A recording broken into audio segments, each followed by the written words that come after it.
Hey guys, this is Mitch from Boardco, and in this video we're going to show you how to optimize a professional level wake surf wave like the one we throw out in the World Wake Surfing Championships.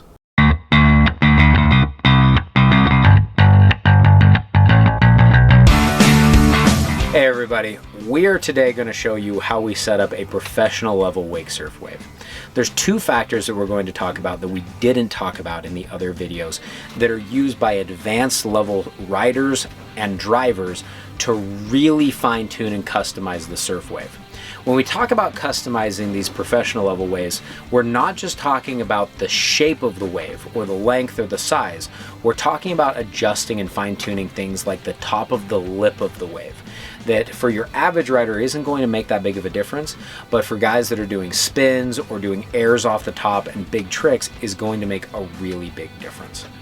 There are two things that we're going to discuss here. The first one is weighting and setting up a boat optimally. The second thing that we're going to talk about is the quick surf plates and how to use them not just to throw water from one side to the other, but to completely control and manipulate the flow of that water off the back end to get that surf wave to look any way that you want it to look. It's a difficult process to explain, but we'll do our very best and show you how we set these things up when we tow the best riders in the world.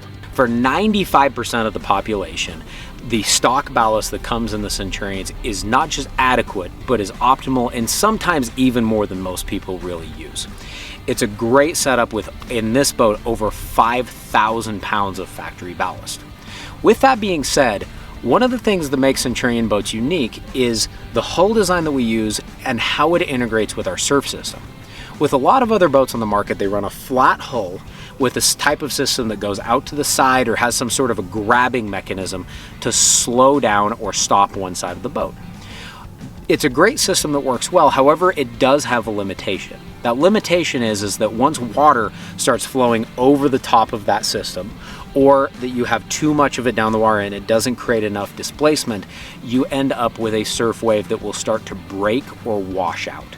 That is the reason why a lot of other guys don't run nearly the amount of ballast that we do, and they cap out at 2,500, 2,800, 3,000 pounds of ballast instead of offering something like 5,000 pounds.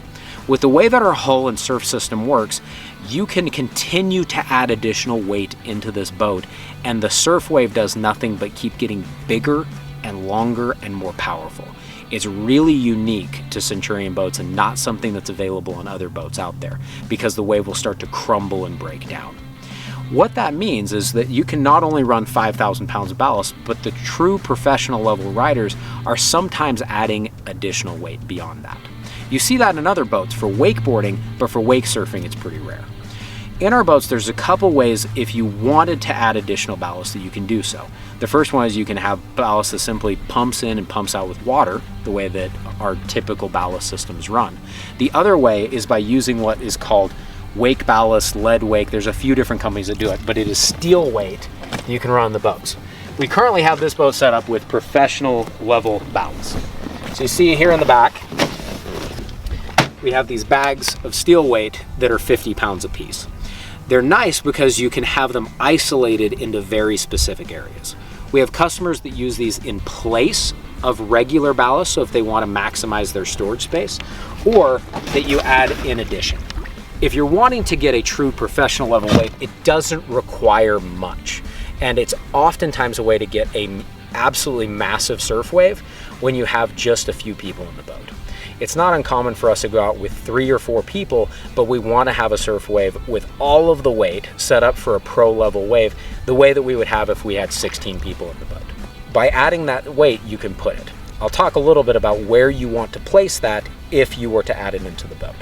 If you have all of the ballast set up in something like a Centurion RI or a Centurion FI, you want to add a little bit of weight in the rear and then progressively add weight as you move further up into the boat. Currently, this boat has roughly 500 pounds of additional weight. About 250 of it is back here in this back section. Another 250 is through the center. And then we have ballast that sits up in the bow of the boat that is not steel weight, so we don't need to add any weight up towards the front. You want to distribute it evenly so that you maintain the ideal running surface so you can easily see over the bow, but also so that you can get the entire hull down deeper into the water to lengthen out the surf wave. As I mentioned, 95 to 99% of people won't even want to add that additional weight. It becomes too much. However, if you want a true professional grade wave, that is how we go through and do it. One thing that's of note, if you're ever going to add that additional weight into the boat, is you want to be a little bit careful that you don't add too much ballast towards the back of the boat. And what I mean by that is not necessarily too much steel weight or water weight, but even just having too much ballast and too many people towards the back of the boat. The reason why is because of how much ballast you're really putting into this boat. So at the moment, this boat has roughly 5,600 pounds in it. You can end up sinking the boat so low down in the water that the motor can actually sit below the water line of the boat. Because of that, you don't want to add in a bunch of extra steel weight and then just sit and park the boat with 5 or 6 people sitting here back on the swim platform and swimming around. It just ends up being too much weight towards the back end, and you run a risk of possibly hydrolocking your engine. It's a really rare thing that we don't see very often, but something to keep in mind when you're putting this much weight into the boats.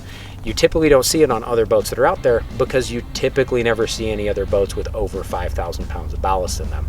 If you put 5,000 pounds of ballast in almost any boat, you can run into similar issues, but just something to keep aware of. To this point, not a single one of our boat customers has ever had that issue, but it is something that you want to be aware of if you decide to add that extra weight into your boat. One of the features that we use often when dialing in and crafting a pro level surf wave is using the side Wakesurf plates to manipulate the shaping of the wake and the water flow as it comes off the back end of the boat. We talked about in a previous video how you want to use these plates at higher levels when you have more weight in the boat and lower levels when you have less weight in the boat. That's typically a really good general rule, but if you're wanting to really manipulate the shape of the lip of the wave, using those side plates is an excellent way of doing this. By using the combination of the side plates and the center stinger plate, you can create some truly unique shapes to the wake that you can't get on any other boat. If you want a wave that barrels towards the back end but has a flat tabletop at the front, that's something that you can create using the combination of the Wakesurf plates and the center stinger plate. On the other side, if you want something that's really steep and vertical, but that isn't going to swallow and spit you out at the back end, we can do that as well. I'm going to show you a few combinations and how they impact one another here on the dash, and you'll be able to see what those do to the surf wave. Some of the changes using the Wakesurf plates are really difficult to visually see in a video or when you're just looking at the wave. Part of the reason for that is that some of the changes in the shapes are to the contour and lip of the surf wave, which is not nearly as easy to see as it is to feel when you're riding behind the boat. It's essential if you're going to go to this level of customization on your surf boat that you understand how these manipulations will affect one another and get a feel for how they work behind the boat as well as in the driver's seat.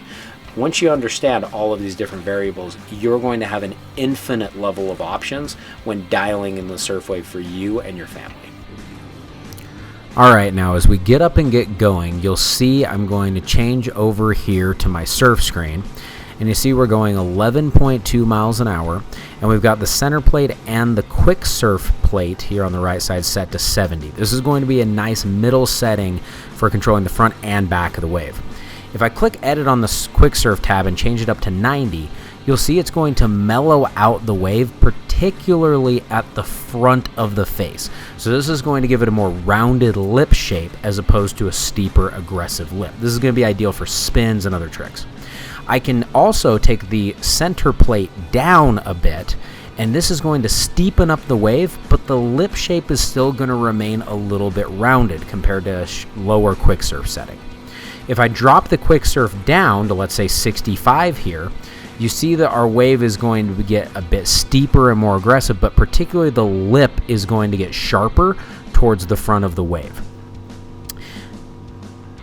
Adjustments to the Wakesurf plate are going to adjust the shape of the lip, particularly towards the front of the wave. You can also adjust this way up. If you wanted to mellow out your surf wave for a really small rider, you can take the center plate up to 100 and the quick surf plate to 100, and you end up with a wave that is ideal for even small beginner level riders when they're first getting started. We hope that's really helpful, and it gives you an idea of what we are doing when we're setting up a true professional level wave. One of the things that can oftentimes be misconstrued is that because of the level of adjustability and variability that we have at the pro level, that it can sometimes come off as that a Centurion boat is difficult to set up a surf wave or to manipulate that wave. If you watch the other videos that we have, you'll know that that is not the case. It is really simple and easy to set up a killer surf wave behind this boat. The thing that does require a little bit more getting to know the boat and how to drive and understand it is if you're wanting to do things such as changing the lip of the surf wave, optimizing every single aspect for the particular rider that's back there. And those features are not just oftentimes never used, but really they're not available on any boat other than a Centurion. There's no other boat out there with that level of customization capability, and this video hopefully goes through and shows you what we can do in our boats that are just simply not available on anything else out there.